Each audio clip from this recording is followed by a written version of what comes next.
that'll do it for today, guys.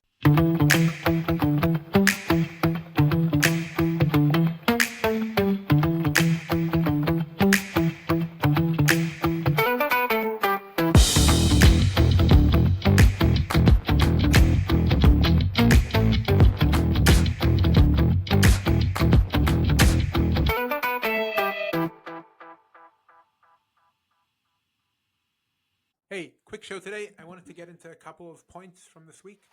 So Stephen Colbert's show got canceled, and that surprised no one except Stephen Colbert, because he's not funny, and he hasn't been funny for a long time. And the reason he hasn't been funny is because all progressives and liberals have become safe, and safe is not funny. Funny is edgy. Funny is, oh, I didn't see that one coming.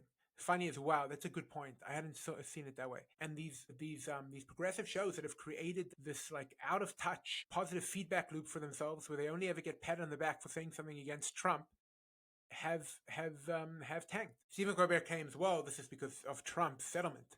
So why are they leaving his show on for another year? No, they just made a financial decision that the show is useless, that it doesn't produce money, that they're not afraid of him saying anything because nobody's watching it anyway. And the same is true for MSNBC, CNN. And people say, well, all the kids are just swiping on their phones. They just can't hold the attention span. That's nonsense. Joe Rogan is doing fine. Podcasts are doing fine. Long form media is doing fine. What's not doing fine is corporate garbage, corporate nonsense. Something that clearly doesn't represent anybody, that clearly has an agenda, that is totally predictable. That is either a bunch of liberals, one token conservative, or if it's Fox News, a bunch of conservatives, one token liberal. Oh, and then let's cut to a break. Brought to you by Boeing and Pfizer. Ever wondered why, by the way, Boeing sponsors like CNN? Like, were you ever watching CNN and you saw a Boeing commercial and you're like, oh, I could use a new plane? Well, who are they advertising to? But the answer is obvious, because Boeing is a weapons manufacturer, so they're buying favorable coverage. So that's what keeps these networks on the air.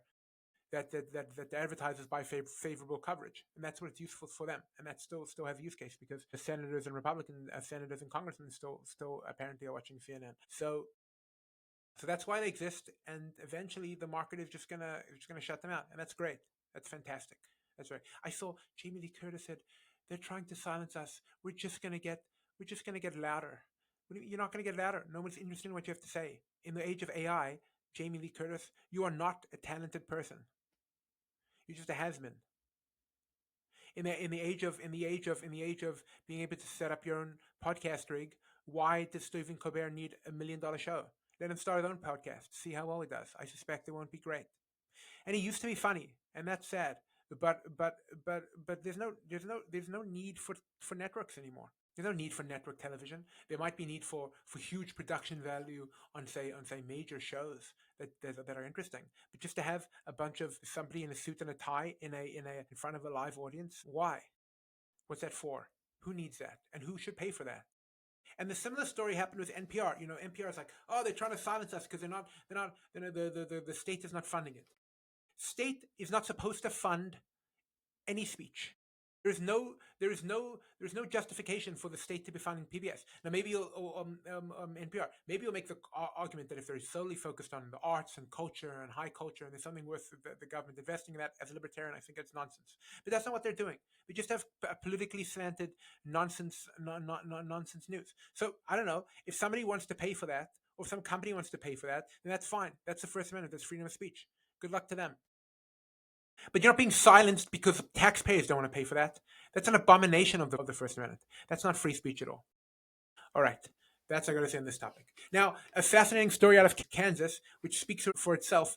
So we have Zora Mondani is all high on these government grocery stores, and we found an actual example of a government grocery store. So let's check that out and see how well that is going.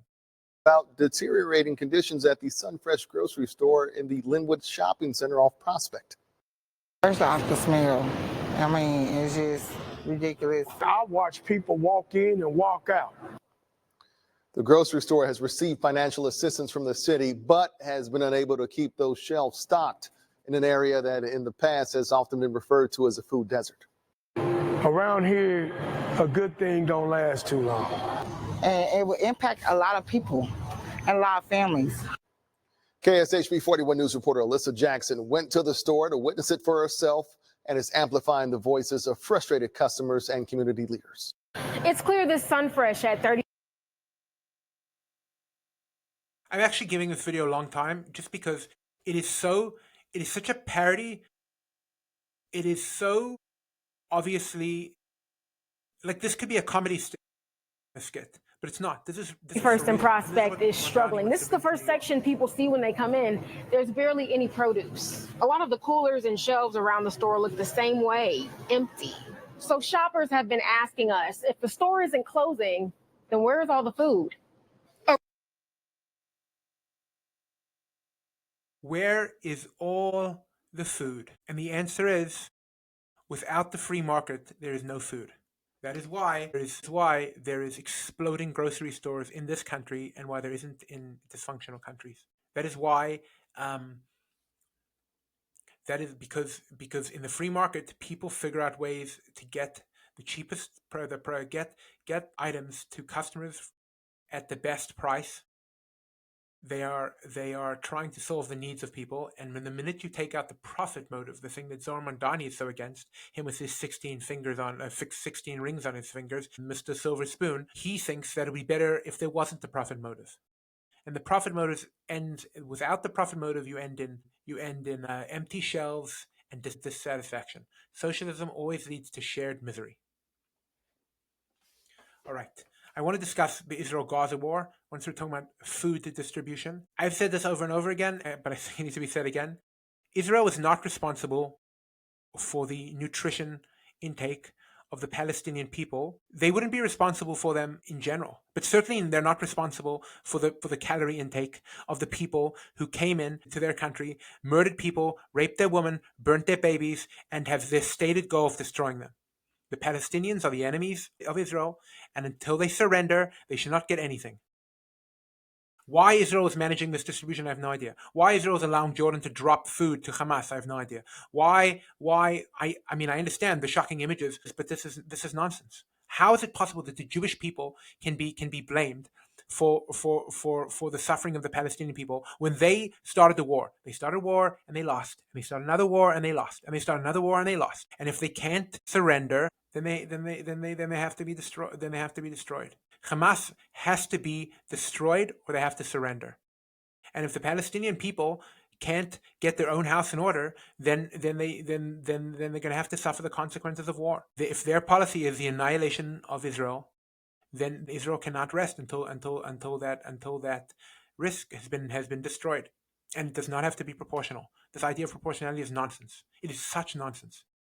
If I had neighbors that came in and pillaged my house, you better believe I'd blow them up. And if I had the means, and I'm certainly not going to worry about proportionality. I'm not going to count the amount of people in their house and the amount of people in my house.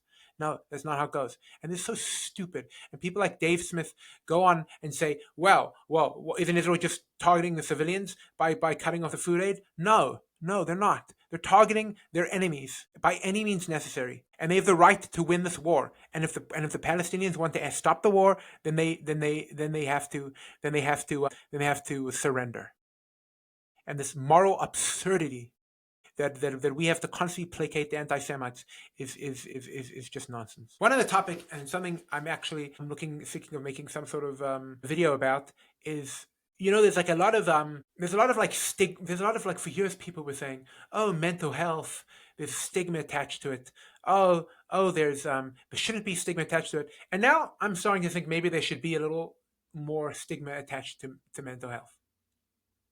Because let's say the argument they say, well, would you be embarrassed about a broken leg? Well, let's use that example. Let's say I had a huge pus-filled grotesque growth on my foot, right? And it's a real health issue. You can't just walk around like that.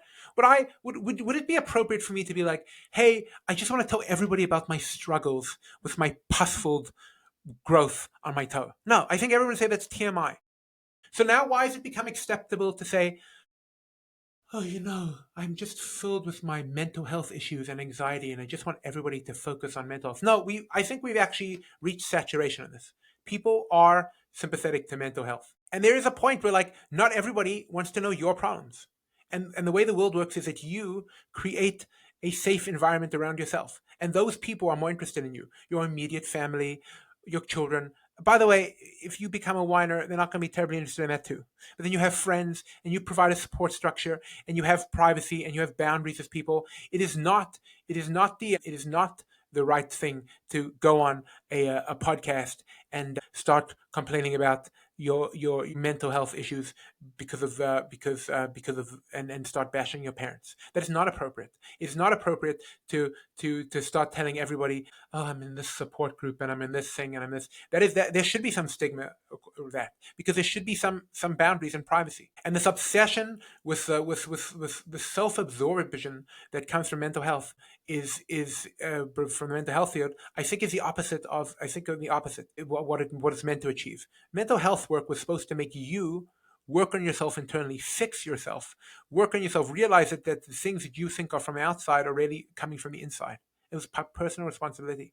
And now it's like, oh, everybody just has to make me feel good, and everyone just has to be understanding of me. And no, there are people in your life that will be understanding from you. Certainly a therapist, if you're willing to pay them. That's why therapists are paid so much, because it's tough to listen to people's issues. But it's certainly the idea that somebody can, like, exit a Olympic sports, someone could just, like, oh, I needed to quit because of my mental health, or, oh, I just need to tell you about my issues, or I'm going on a mental health walk instead of just the word walk. That implies decay. That implies a lack of what we call in Judaism sneas, a lack of modesty. It is not appropriate to just wear it all out, to just walk around in your underwear like a lady that was kicked off a Spirit flight this week. That is essentially the same thing. And like we said before, just like I wouldn't show you a big pussy boil on my toe, it is not appropriate for me to share all my internal struggles with you. All right, that'll do it for today, guys.